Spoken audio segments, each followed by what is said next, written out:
పెద్దగట్టు జాతరకు భక్తులు పోటెత్తారు. భక్తులు భారీగా తరలివచ్చి లింగమంతు స్వామిని దర్శించుకున్నారు. ఆలయం వద్ద యాదవ పూజారులు గంధదీపం ఎత్తి నిలవారం చేశారు. పాలు పొంగించి లింగమంతుల స్వామి, చౌడమ్మ అలాగే పోతరాజులకు నైవేద్యం సమర్పించారు. అనంతరం చంద్రపట్నం ఎత్తి పసుపు కుంకుమలను పుట్టలో పోశారు. దేవరపెట్టెను తిరిగి కేసారం తరలించారు. నేడు మకర తోరణం తొలగింపుతో జాతర ముగియనుంది.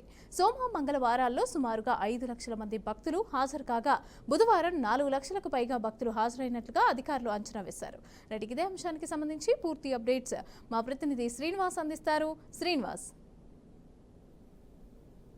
తెలంగాణలోని పెద్ద ఎత్తున మరో జాతరగా చెప్పుకోవచ్చు. సమ్మక్క సారక్క తర్వాత వనదేవతలని పూజించే పెద్దగట్టు జాతరగా మరో ప్రాముఖ్యత చోటు చేసుకుందని కూడా చెప్పవచ్చు. ప్రధానంగా చూసుకున్నట్లయితే పెద్దగట్టు జాతర తెలంగాణలోని అతిపెద్ద జాతరగా చెప్పవచ్చు. వనదేవతల పూజల్లో ఉన్నటువంటి అనేక మంది గ్రామ దేవతలని వనం నుంచి గంపతోటి పెద్ద ఎత్తున పూజ చేసుకున్నటువంటి లింగమంతుల జాతర పెద్ద ఎత్తున గత 16 తారీఖు నుండి మొదలై ఈ రోజుతో ముగియనుంది. దీనికి సంబంధించి ఇప్పటికే అధికారులు పూర్తిగా ఏర్పాట్లు కూడా చేయడం జరిగింది.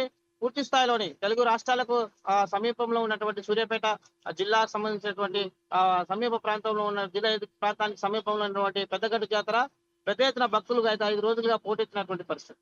ప్రధానంగా చూసుకున్నట్లయితే నేడు ముగియనున్న జాతరకు పూర్తిగా గత 2 రాష్ట్రాలకు సంబంధించిన ప్రజలే కాకుండా ఛత్తీస్గఢ్, ఒరిస్సా సంబంధించిన ప్రాంతాల నుంచి కూడా ఈ పెద్దగట్టు జాతరకు పెద్ద ఎత్తున తరలి వస్తారు.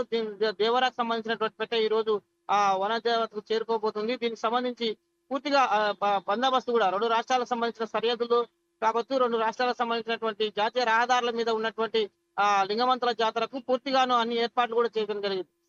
చౌడప్ప సంబంధించినటువంటి వనదేవతలకు ఈ రోజు ముగియడంతో తిరిగి వనదేవత సంబంధించినటువంటి వెళ్ళిపోవడానికి సిద్ధం చేసుకున్నటువంటి పరిస్థితి. ఈ గ్రామాలకు సంబంధించినటువంటి సాంస్కృతిక సంప్రదాయాలకు పెద్ద ఎత్తున అనుగుణంగా జరిగేటటువంటి ఈ జాతరకు పూర్తిగాను తెలుగు రాష్ట్రాల ప్రజలు పెద్ద ఎత్తున చేరుకొని తమ యొక్క సాంప్రదాయబద్ధంగాను ఉన్నటువంటి గంప ఎత్తుకొని పూర్తిగాను తమ దేవతకు సమర్పించిన తర్వాతనే తిరిగి ఆ గ్రామాలకు వెళ్తారు. గత కొన్ని రోజులుగా ఆ ప్రాంతాల నుంచి బండ్లతోటి సంబంధించినటువంటి ఆ వాహనాలతో పెద్ద రద్దీగా వచ్చి ఇక్కడ ప్రాంతంలో ఉన్నటువంటి కంప పూజలు చేసుకొని ముగించుకొని తర్వాత వనదేవతలకు వెళ్ళిపోయిన తర్వాతనే తిరిగి గ్రామాలకు ప్రయాణం వెళ్తారు. పూర్తిగా ఉన్నటువంటి జాతీయ రహదారి మీద ఇప్పటికే ట్రాఫిక్ జామ్ సంబంధించిన సమస్య కావచ్చు, సంబంధించినటువంటి వివిధ రాష్ట్రాల నుంచి వస్తున్న ప్రజలకు ఎలాంటి ఇబ్బంది కలగకుండా కూడా పూర్తిగాను 2 రాష్ట్రాలకు సంబంధించిన అధికారులు కావచ్చు, పూర్తిగా సంబంధించిన పోలీస్ సిబ్బంది సంబంధించిన ఆర్టీసీ చూసినట్లయితే వివిధ రాష్ట్రాల నుంచి వచ్చే వారికి కూడా ఆర్టీసీ జిల్లాల నుండి పూర్తిగా సూర్యాపేట డిపో అయితేనేమి, నల్గొండ, కోదాడ డిపోల నుంచి ప్రత్యేక బస్సులు కూడా ఏర్పాటు చేశారు. ఈ సంబంధించిన జాతరకు రావాల్సినటువంటి పబ్లిక్ కూడా ఎలాంటి ఇబ్బంది కలగకుండా రూట్ మ్యాప్ తో సహా పోలీసులు కూడా ఎప్పటికప్పుడు షీటింగ్స్ ఏర్పాటు చేసి ఎవరికైతే ఇక్కడ దొంగతనాలు జరుగుతున్నాయో వారిని జరగకుండా కూడా పూర్తి సీసీ కెమెరాల ద్వారా ఎవరైతే భక్తులకు ఇబ్బంది కలగకుండా అన్ని ఏర్పాట్లు కూడా చేసి ప్రతి హాఫ్ అన్ అవర్ ఒకసారి కూడా చెకప్లు ఏర్పాటు చేశారు. ఎవరైతే విఐపీస్ ఉంటారో రాష్ట్ర మంత్రులే కావచ్చు, కేంద్ర మంత్రులే కావచ్చు, ఈ ప్రాంతానికి వస్తున్న క్రమంలో కూడా వివిధ రాజకీయ పార్టీ నాయకులకు కూడా పూర్తిగాను స్వాగతం పలికారు. ఆ భక్తులకు ఎలాంటి ఇబ్బంది కలగకుండా కూడా ఒక రూట్ మ్యాప్ ద్వారా ఎప్పటికప్పుడు ఎవరైతే వాహనాలు పెట్టుకోవడానికి అయితేనేమి, పాదాచారులకు అయితేనేమి ఇబ్బంది కలగకుండా గుట్టపైకి వెళ్ళడానికి కూడా అన్ని ఏర్పాట్లు కూడా చేసిన జరిగింది. ప్రధానంగా పూజలు చేస్తున్నటువంటి ప్రతి 2 సంవత్సరాలకు జరిగేటటువంటి ఈ జాతరకు అన్ని ఏర్పాటు చేసినటువంటి తెలంగాణ ప్రభుత్వంతో పాటు ఆంధ్రాకు సంబంధించినటువంటి అనేక రాజకీయ నాయకులు కావచ్చు, సంబంధించిన ప్రాంత ప్రజలకు కూడా వెసులుబాటు కల్పిస్తూ పూర్తి స్థాయిలోని ఆ ఏర్పాట్లు కూడా చేయడం జరిగింది. ఎలాంటి ఇబ్బంది కలగకుండా భక్తులకు మాత్రం ప్రతి కిలోమీటర్ ఒకసారి చెక్ పోస్ట్ కూడా ఏర్పాటు చేశారు. ఇక్కడ ఉన్నటువంటి గ్రౌండ్ పూర్తిగాను ఒక ఇబ్బందికరమైన పరిస్థితి లేకుండా కూడా అంతే ఆహ్లాదకరమైన వాతావరణంలోని ఒక మంచి వాతావరణం సృష్టించుకొని ప్రధానంగా దేవతలకు పూజలు చేసుకున్న భక్తులకు మంచి వాతావరణంలోని ఈ ఏర్పాట్లు కూడా చేయడం జరిగింది.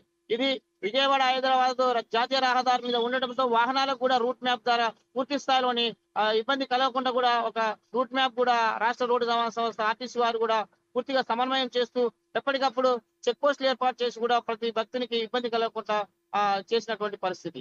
ఇది పెద్దగట్టు జాతర సంబంధించిన ప్రాముఖ్యత. ఈ రోజుతో మూతుండటంతో ఒక్కసారిగాను భక్తులు వెళ్తున్నటువంటి పరిస్థితి, గ్రామాలకు వెళ్తున్నటువంటి పరిస్థితి చూసుకోవచ్చు.